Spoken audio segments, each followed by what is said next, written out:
আর এবার যাদবপুর লোকসভা কেন্দ্রের দিকে চোখ রাখবো। যাদবপুর লোকসভা কেন্দ্রে সিপিআইএম এর এজেন্টের স্বামীকে মারধরের অভিযোগ।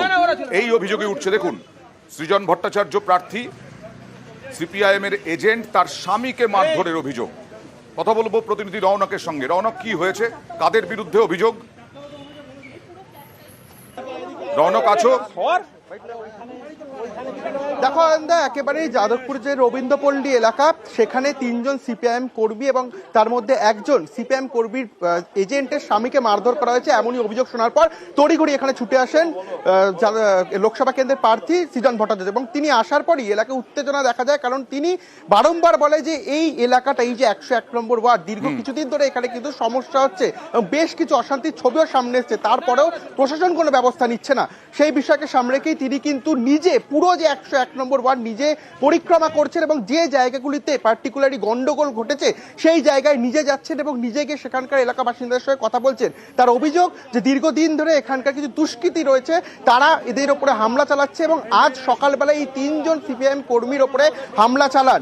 কেন এই হামলা প্রশাসনকে জানানো হলেও কোনো রকম ব্যবস্থা নেওয়া হচ্ছে না, এই বিষয়কে সামনে তৃণমূলের বিরুদ্ধে অভিযোগ করছেন সিপিআইএম প্রার্থী রওনক। আর তৃণমূল কি বলছে?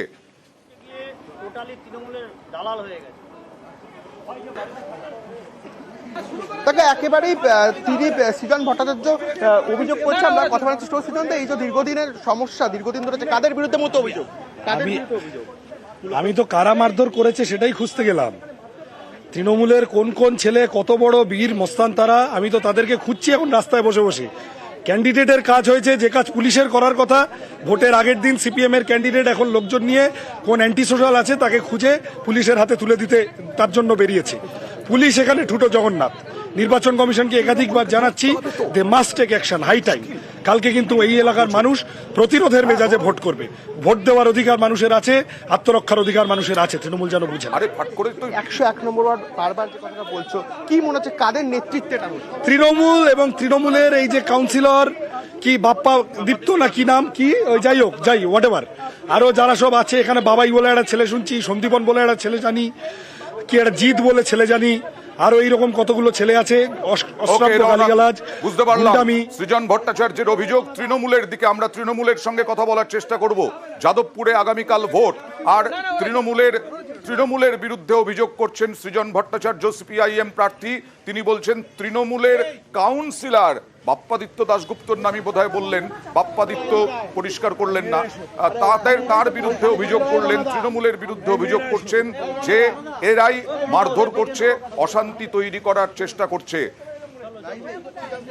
আমরা তৃণমূলের মুখপাত্রদের সঙ্গে কথা বলার চেষ্টা করব, কারণ তৃণমূলের বিরুদ্ধে অভিযোগ করছেন সৃজন ভট্টাচার্য এবং এজেন্টের স্বামীকে মারধরের অভিযোগ। সেই অভিযোগের ভিত্তিতে সৃজন ভট্টাচার্য এরিয়ায় গেলেন এবং তিনি বললেন তৃণমূলের কারা কারা হামলা করেছে তাদেরকে খোঁজার চেষ্টা করছেন তিনি। দেখুন সেই ছবি। কত বড় বীরেরা তারা, কোথায় কোথায় তারা? কথা বলবো তৃণমূল মুখপাত্র শান্তনু সেনের সঙ্গে। শান্তনুবাবু, যাদবপুরে নাকি এজেন্টের স্বামীকে মারধর করা হয়েছে, তৃণমূলের বিরুদ্ধে অভিযোগ করছেন সৃজন ভট্টাচার্য এবং বলছেন যে যদি গুড় বাতাসা থাকে তাহলে চমচমও তাদের কাছে আছে।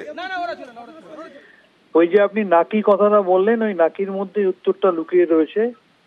যাদবপুরে গোহারান হারবে এটা বুঝতে পেরে, পায়ের তলার মাটি সরে যাওয়ার পর মানুষের সমর্থন পাচ্ছে না সেটা বুঝতে পেরে, নির্বাচনের আগের দিন প্রচারের আলোয় থেকে একটুখানি চমকদারি রাজনীতি করতে চাইছে, বাস্তবের সাথে যার কোনো মিল নেই। যারা মানুষের রায়ে সমর্থিত হয়ে পূর্ণ আস্থার সাথে যারা জিতবে, তারা সিপিএম কে কেন মারতে যাবে? মরা মেরে কেউ খুনের দায় নেয়? সিপিএম এর বিধানসভায় বিধায়ক সংখ্যা কত, বা লোকসভার সদস্য সংখ্যা কত? তারা তো দুটো ক্ষেত্রেই শূন্য, আগামী দিনেও মহাশূন্য হবে। বেশ, যারা অলরেডি মরে রয়েছে রাজনৈতিক ভাবে, তাদেরকে তৃণমূল কেন মারতে যাবে? তৃণমূল তো মানুষের আশীর্বাদে এমনিই জিতবে। ধন্যবাদ।